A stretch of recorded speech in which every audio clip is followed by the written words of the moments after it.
Hello everyone, hope you're doing well, and in this video we're watching an investigation by Rob Wolchek. And Rob is a rare journalist in that he actually does investigative journalism. He's funny. In this particular case though, I think he has it wrong.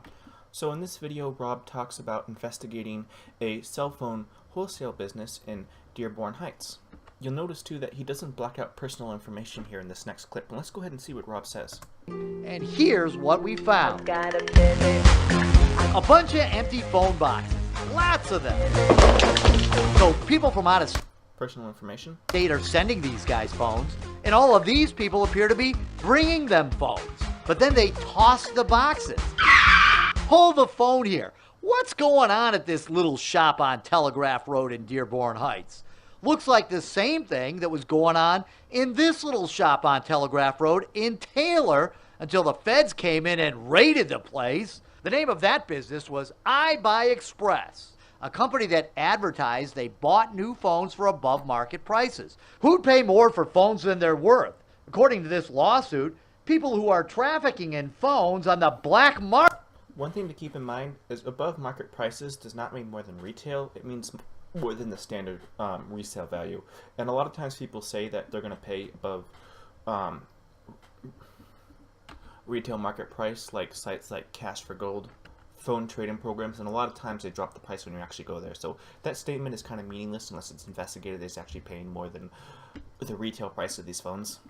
Market overseas. See, an iPhone in America is worth a few $100. A hacked iPhone in some place like Dubai is worth thousands. The big cheese at iBuy Express was a guy named Art Pato. This guy, the same guy that now shows up at the mystery business every day. Pato had his iBuy Express laid to rest when the Secret Service came in and seized 3,780 Samsung Go phones valued at $283,500. They also seized 644 U.S. cellular prepaid cell phones valued at $48,300, $23,000 in Verizon phones, $22,000 in iPhone 4s, $15,000 in iPhone 5s. The list goes on and on. The Secret Service also seized cash, $76,136. That's a lot of dough for a guy who filed for bankruptcy 3 years ago, claiming he only had $400 to his name. Now check this out. A federal lawsuit filed by Sprint Nextel. The suit claims Pato was running a bulk handset trafficking scheme. Pato solicited others to purchase phones in large quantities. The phones are trafficked, and the vast majority are resold as new overseas where the phones are not subsidized by wireless carriers. The suit says Pato and his buddies got the phones with the knowledge and intent that the phones will be computer hacked. It also says they were employing a large number of runners to make multiple purchases. iBuy Express was nothing but a fence for phones. You get a new phone. Alright, so that's the main gist of the story there, but there's a lot of things that I think Rob Wolchek is wrong on. Just to break it down in no particular order, the first thing is phone trafficking. How can you traffic something that's legal and that you own? It's not trafficking if I want to sell my bicycle to my neighbor. It's my bicycle. I can do what I want with it. Now they use fuzzy words here like fence and subsidized. So if you go into any cell phone store, and this is a few years ago when they actually did subsidization, to buy a subsidized phone, they would make you sign a 2-year contract and you would pay for that phone monthly as part of your bill, and it really wasn't subsidized, especially companies like Verizon would charge you an extra $40 fee just for having a smartphone. So if you had a smartphone for no other reasons, you would be charged an extra $40 even if you bought the smartphone, brought it over to Verizon, and replaced your flip phone. Verizon would charge you an extra $40 a month. So 40 times 24, which is a 2-year period, is $960. So that's $1,000 they took from you for doing absolutely nothing. The price of a premium brand new smartphone.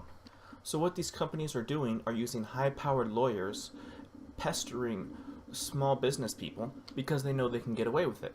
And all of this is political in the sense that there's high influence friends such as Verizon, AT&T who want to really restrict everything about the phones, even from the manufacturers, putting pressure on guys like this. A few other examples of this, which are equally outrageous, is this. Darian Long works in security at a mall, and he tries to clean up the drug dealing, or at least this is all old information, but he tried to get rid of all the drug dealers who'd stand in front of the mall and sell weed. But part of his channel became popular and people would really watch his videos. And part of the thing in his videos were showing that how many fake products were sold at this mall. Now, the city probably knew about all this, but they didn't do anything until it became a public embarrassment.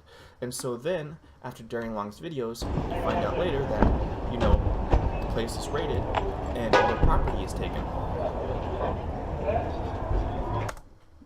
Which is not actually wrong because counterfeit goods are illegal. So in this case it's not wrong, but the incentives are wrong here.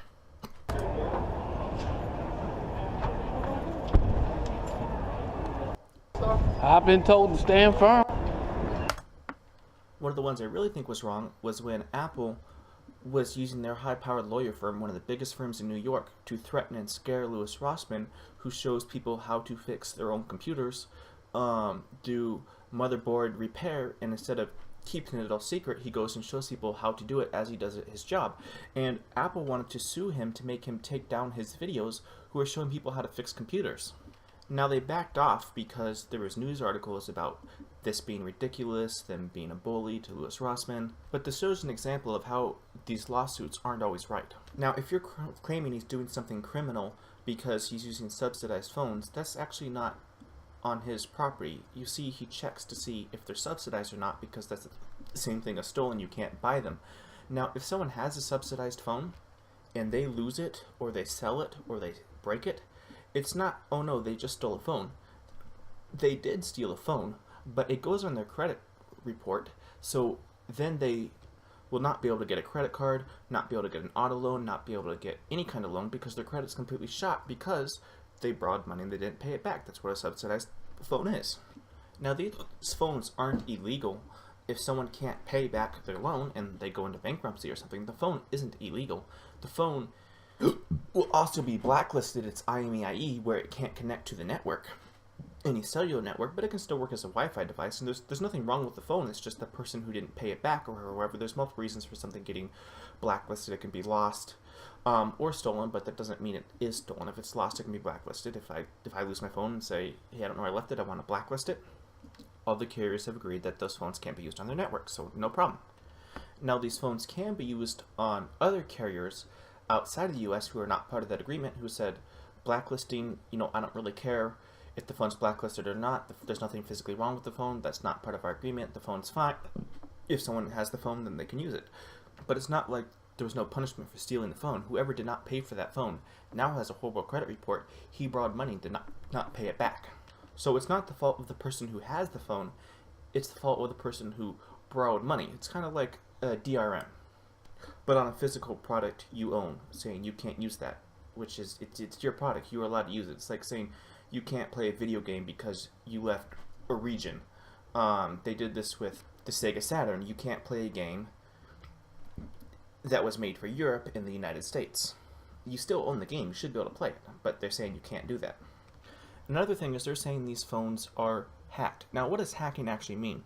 Because he didn't describe that very much. That can mean so many different things. So I root all my phones, and all rooting is it gives you administrator access or super user. So in Linux, if you own the computer, you're the super user, you can make changes to your file system in your computer. In Windows, if you own the computer, you're the administrator, you can make changes in the file system of the computer. When you buy these phones, they act like you don't actually own them, even though you paid for the whole phone. They act like you don't own the phone, so you don't actually have super user or administrator access to, you know, right click run as administrator and actually make changes to your phone. They say, even though you paid full retail price for this, we're not giving you access. And it's the carriers that do that. It's not the manufacturers or the OEMs like Samsung. If you get a Samsung phone, you can root it, but if a carrier gets a hold of it, they're going to say, even after you paid full price for it, they're going to say, oh no, you can't, it can't be your phone, you can't be super user, you can't be administrator. No matter what you do, we're always going to keep your phone locked. So I mean, that's commonly what Android does, is people go and root their phone, so then just like any one of their electronic devices, they actually control it.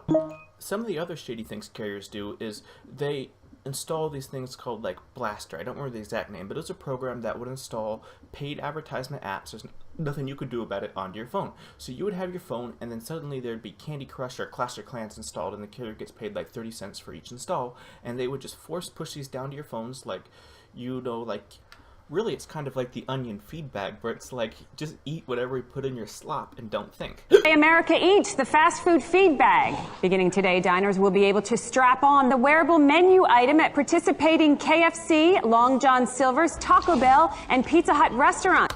So this is what the carriers really think of you. Now, Apple won't let the carriers do this, and that's part of the reason why Apple had such a good reputation, because they would not let the carriers install all this bloatware and paid content that really slows down the phone, which is basically a feed bag, onto their devices.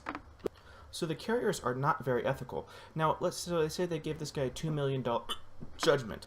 So they say he owes him $2 million, but he never borrowed $2 million. So that's kind of like just lawyers pushing people around. That's a fake judgment. He didn't borrow $2 million, so how can he owe $2 million? I mean, without more information, that seems really unfair.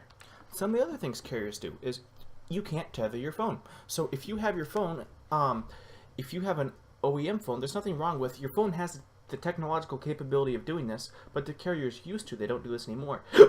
They used to charge you to allow other devices to access your phone's data plan, even though it was part of the hardware of the phone to allow that to be done. It's not like you had to buy a third-party device to do it, but they would block that. Now, it's kind of understandable that carriers can do that, but it's also not a very ethical thing to do, because you're not paying for anything. It's just a switch that they took away the option to say you're gonna have to pay to get it back after you've already paid for the phone and paid the extra fees, again the $40 a month smartphone fee.